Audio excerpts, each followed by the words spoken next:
All right, I think we're rolling here. So to continue on with Martin Luther King's letter from a Birmingham jail. So we had just kind of gone through that pretty intense and kind of like heartfelt plea that King was writing as it related to, this kind of call of saying, well, why now? Why now, right? Why don't you just wait to kind of like further this cause? And Dr. King goes through that kind of long list there of the patience, right? His last line here is I hope, sirs, you can understand our legitimate and unavoidable impatience. Okay? And now on the next page, a couple of things I want to highlight, just as, again, kind of like referencing here and recognizing a little bit of a way to think about justice, right? Because, again, that's part of the overall philosophical conversation here is the thing about justice. But then kind of adding on the fact and like looking into kind of how does this relate for kind of Dr. King's fight against segregation, fight for equal rights. And again, how in 1963, some of the same conversations are being had continuously today. And so I'm at the top of a page here after that long paragraph of saying, and it kind of like thinks about the nature of just laws and unjust laws, okay?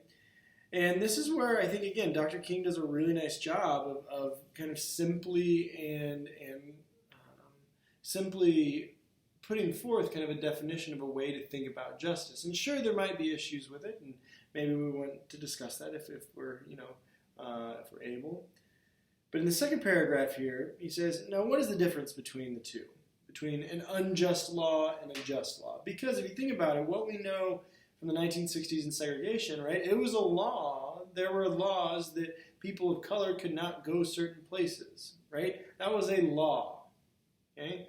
Or that they had to drink from a water fountain, a designated water fountain, or use a designated bathroom, right? All of these were laws that a lot of people had to follow. So what is the difference between the two? How does one determine when a law is just or unjust? A just law is a human-made code that squares within the moral law or the law of God. An unjust law is a code that is out of harmony with the moral law. Okay? A couple of sentences later here, and I think that this is, again, a really kind of interesting way of kind of considering what a just law means. Any law that uplifts human personality is just. Any law that uplifts human personality is just. Any law that degrades human personality is unjust. Okay?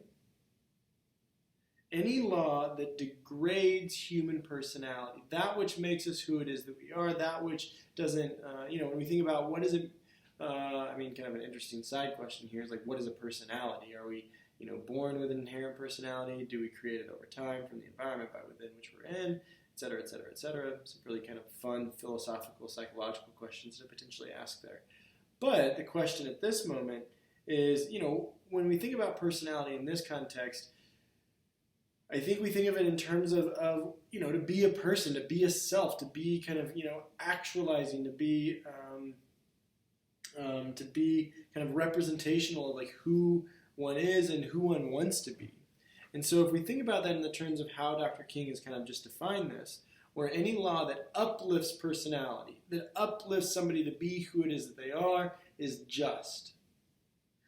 An unjust law degrades personality.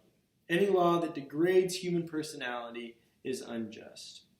And now this kind of second sentence here. Okay? All segregation statutes are unjust because segregation distorts the soul and damages the personality. It gives the segregator, those in charge, a false sense of superiority and the segregated a false sense of inferiority.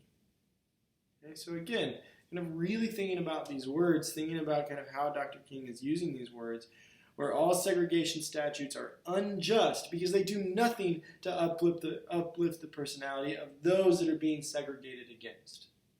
Right? And I think that there's something to this. if you put in place statutes that don't allow for somebody to fully express who it is they are, to fully kind of move freely in society, right, then how can they truly self-actualize? How can they truly become who it is that they are, who it is that they want to be, right?